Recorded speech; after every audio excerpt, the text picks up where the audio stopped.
look, here's what I've learned in the last 5 years. One thing I've learned is that most people will shut up very rapidly and apologize when attacked, and a very small minority won't. Why is that?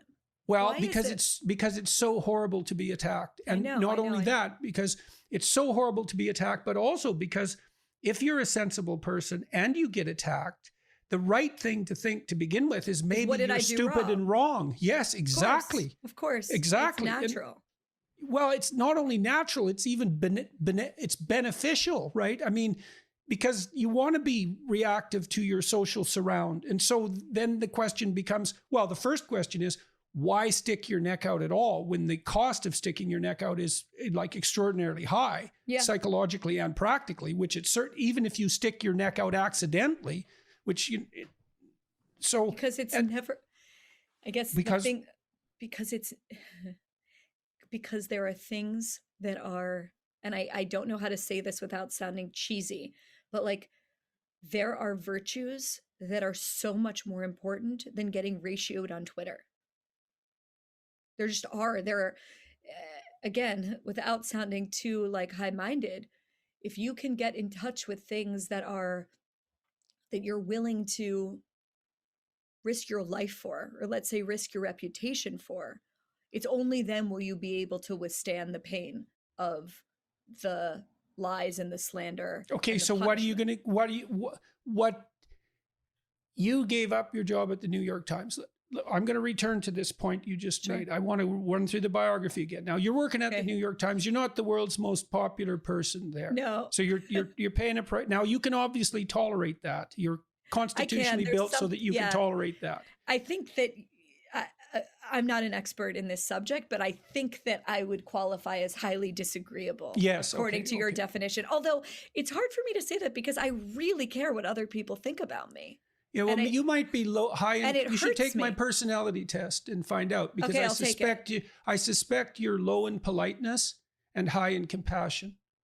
That splits agreeableness, eh? Because then you would care for other people, but you'd still be willing to say what you have to say. I suspect and I also suspect you're probably pretty high in conscientiousness and openness, and that makes you a weird political animal, because openness tilts you in a liberal direction, but conscientiousness tilts you in a conservative direction.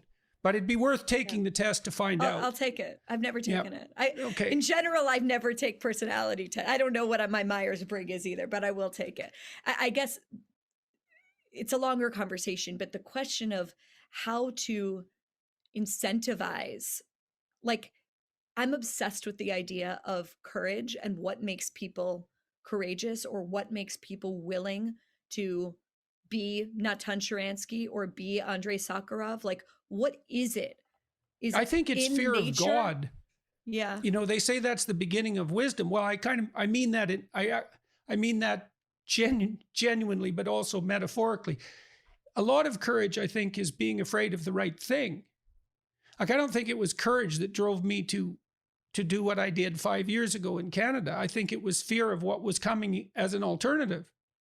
I could see it. It was like, well, there's a little beast here that I could tackle, or there's a great huge beast that's lumbering forward in the distance. But why are so many people deluding themselves into thinking that if they just like keep quiet about any number of the issues we're talking about, that it will somehow get easier to speak out later? Like, this is going to be the easiest time right now. Yeah, well, that's the thing. I don't know what the conditions are for learning that. You see, that's one thing. I think I've sort of known that for a long, long time, that the time to have the fight is now. For me, I think being deeply connected to Jewish history and feeling like it's not just history, but it's like a compass in my life, and that I am deeply obligated to its lessons and deeply obligated to all of the people who suffered and sacrificed so that I can live in the freedom and the privilege that I have. Like, that's my anchoring thing. And I'm interested in, how do we incentivize more people to see what this is and to sort of come out of the closet. Because the thing that is like so fascinating to me about this strange phenomenon is, like, by any measure, we're living in the freest societies that human beings have ever known. And they're rapidly improving. Yes, and that people are acting as if, and for very understandable reasons, like we're living in a totalitarian society to some degree, meaning they are double thinking. They are living lives in which they have a private persona, and they will tell me in private at dinner, totally agree with you, but I could never say it out loud. Like, that phenomenon to me is so unbelievably widespread. And yeah, well, that's the state. Well, that is the indication of the dawning of the totalitarian state, because the totalitarian state depends entirely on the dissociation between the public persona and the private viewpoint. And to the degree that each person is willing to swallow that lie, that's their contribution to the totalitarian state. And so it is a requirement. It's interesting that you pose your moral obligation in terms of your responsibility to, at least in part, to Jewish history. Well, and the fact that so many times people didn't say what they needed to say, and the consequences were absolutely catastrophic. I mean, that's certainly the case in Nazi Germany, to say the least. But it also characterized the Stalinists and the Maoists and all of those totalitarian states. I mean, if people need to realize that if they're in a position where they can't say what they think, that's the evidence that we're sliding in a direction that's not good. There's the evidence. It's right there. And what do you do about that? Well, you say what you think carefully. And the reason for that is the alternative is worse. That's the... I also think that it was really hard for me to give up the prestige of working at the New York Times. I want to hear about that. It was really hard for me. But I think that, like, putting myself, like, the fact that I had already put myself on the hook so publicly for standing up for certain values made it impossible for me not to follow through with doing the right thing. It's a little bit like when I wanted to run the marathon, like, I insanely, because I can't run a half a mile right now, but years ago I ran the New York City Marathon, having never been a runner in my life. And the way that I did that was I told everyone in my life I'm running the marathon before I'd even run a step. And the pressure to sort of follow through with what I had publicly stated was very good, because it forced me to do it. And I guess what I would say to Nietzsche said every great man is the actor of his own ideal. Well, yeah, I guess what I would say to people listening to this is, like, put yourself on the hook now in front of people that you respect and admire, and maybe even do it in a public way, because then when the testing time comes, it's very embarrassing not to follow through with living by your ideals. Well, and let's say, well, the testing time isn't going to come and we're just overstating the danger.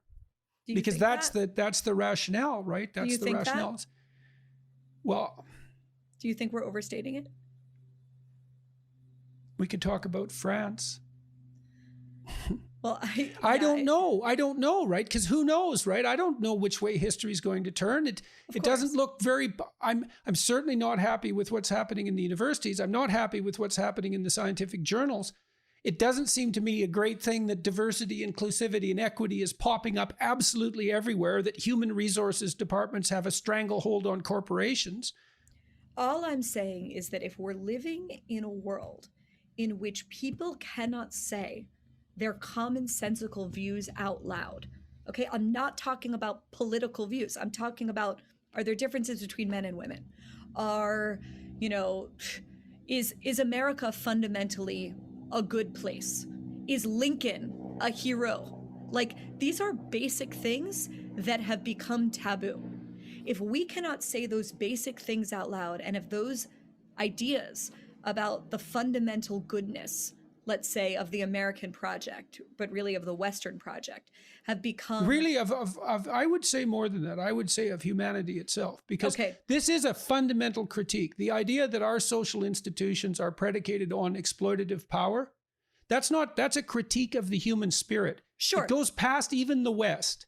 Yeah, if you can't say that looting is bad, okay, to think about this summer, if you can't say that segregation is evil and wrong, if you can't say that, I mean, we all know what the things are, the things that have become unsayable. And I'm suggesting that that is enough for me to sound the alarm.